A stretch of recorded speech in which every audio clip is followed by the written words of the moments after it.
Hello, and welcome to Perfectly Wonderful Stories for Perfectly Wonderful Children. I think you've got to the right place, don't you? This is a lovely story called The Cross Shepherd. Dick wheeled his car out of the shed and got into the driving seat.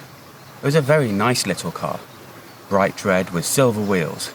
He was very proud of it. It had room for him in the front and for one more rather small passenger. The car had a hooter and two lights in front that you could switch on. Dick worked it with the pedals and could get along very fast indeed. He raced off the lane at top speed. "I'm going to see the lambs jumping about in the field," he called to his mother. "I'll be back in good time for lunch." He was soon at the big field where the lambs played around with mother sheep. Dick loved to watch them, for they were really very funny. They sometimes jumped onto the top of their mothers, and then the big sheep got very angry and shook them off. Dick left his car outside the gate and climbed over into the field. The lambs knew him and came running up. Dick picked one up and cuddled it. Then a cross voice suddenly came over the field and made Dick jump. "Put that lamb down and get out of the field." Dick put the lamb down very quickly. He looked to see who was shouting, and he saw a bent old shepherd standing at the door of his hut on the other side of the field. The shepherd was waving his stick at Dick, as if he meant to hit him with it. "I wasn't hurting the lamb," called Dick. "I was only hugging it." "You might drop it and break its leg." Shouted back the cross shepherd. "I haven't sat up all night in the cold winter with my lambs just to let a tiresome boy frighten them and hurt them. You get out of the field. You'll be leaving the gate open next and letting all the sheep into the road. Be off with you."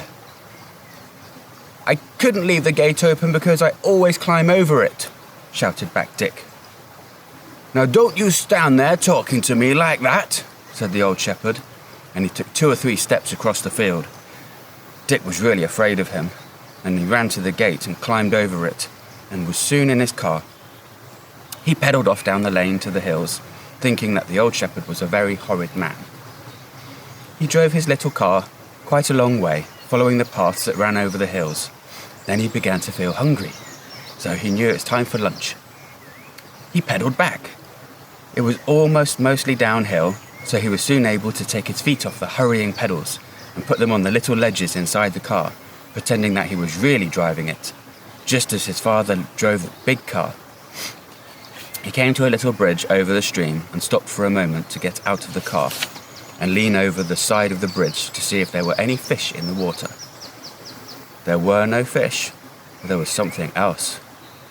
There was a little lamb, struggling to get out of the stream. "Oh, the little lamb's fallen into the water," said Dick in surprise. "The banks are so steep here, it must have had a horrid fall. Oh, poor thing. Whatever can I do to help it?" Dick ran down to the side of the stream. He looked at the water, which was fairly deep. He could see that the lamb would soon drown if he did not get it out, but the banks of the stream were so steep that it would be very difficult indeed to reach the lamb. Dick thought for a moment.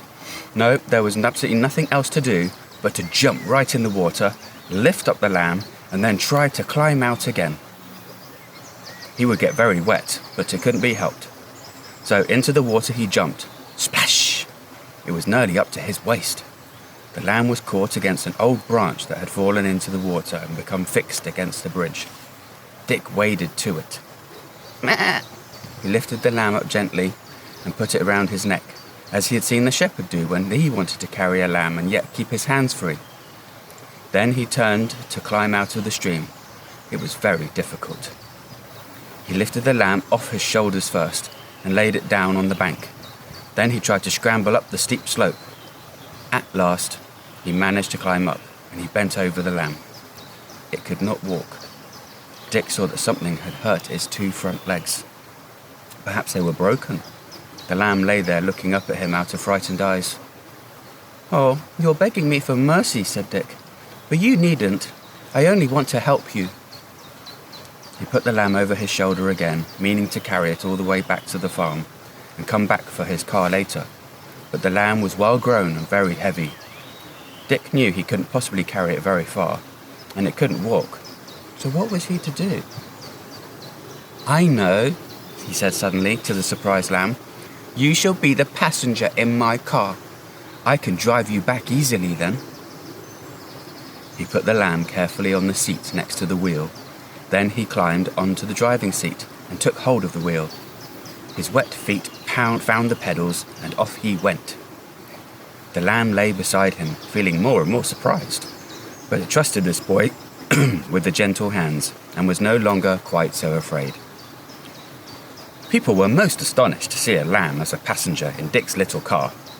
They turned and stared in amazement. Did you see that? Said one to the other. That boy had a lamb in his car. Oh dear, said Dick to himself as he pedalled along.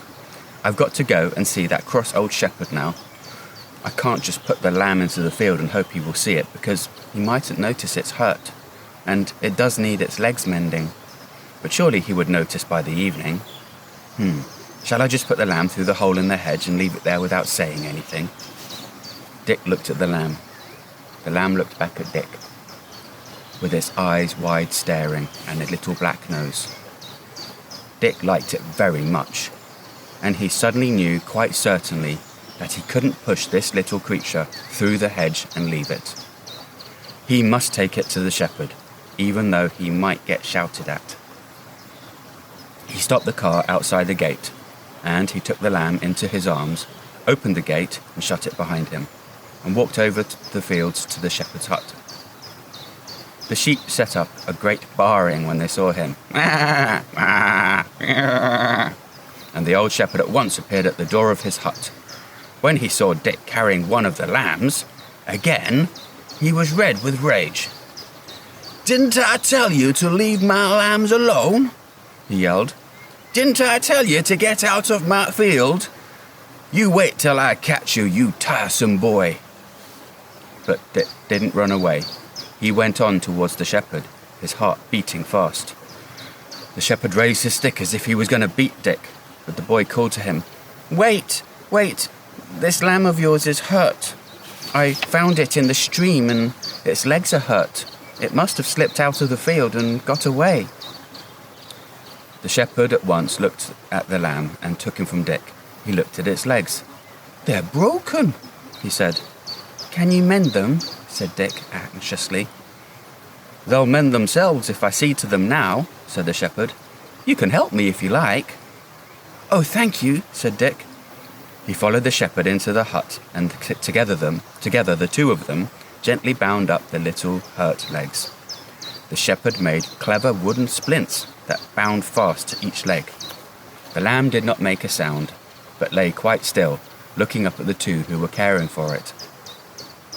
You're wet, said the shepherd to Dick. Yes, I had to jump into the stream to get the lamb, said Dick. This lamb is very heavy, said the shepherd. Surely you didn't carry it all the way here from the stream? No, I couldn't, said Dick. I brought it along in my car. It was my passenger. But I was afraid of bringing the lamb to you because you shouted at me this morning and was very cross. Ah, I didn't know then what sort of boy you were, said the old shepherd. I get boys in here that break down my hedges and frighten my sheep, so I turn them out of my field as quick as I can. But you can come any day you like, and you and I will sit here and watch the lambs playing. I can tell you many strange tales about lambs and sheep. Oh, thank you, said Dick. Now I must go home for my lunch. I'll come again tomorrow. You come and have lunch with me tomorrow, said the old shepherd. I'll get my wife to make us a picnic lunch, and we'll talk together. I could do with a boy like you for company sometimes. Dick went home proudly. The cross shepherd wanted him for a friend. No other boy had ever been able to make friends with that old chap, but Dick could go and have lunch with him the next day.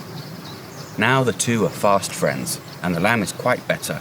It frisks up to meet Dick whenever it sees the boy come along in his car. Do you know? It lets him take him for a ride once a week down to the village. It sits beside Dick, just like a proper passenger. You should see how everyone stares. That was a lovely story, wasn't it? One of my son's favourites, and I hope you liked it too. See you tomorrow.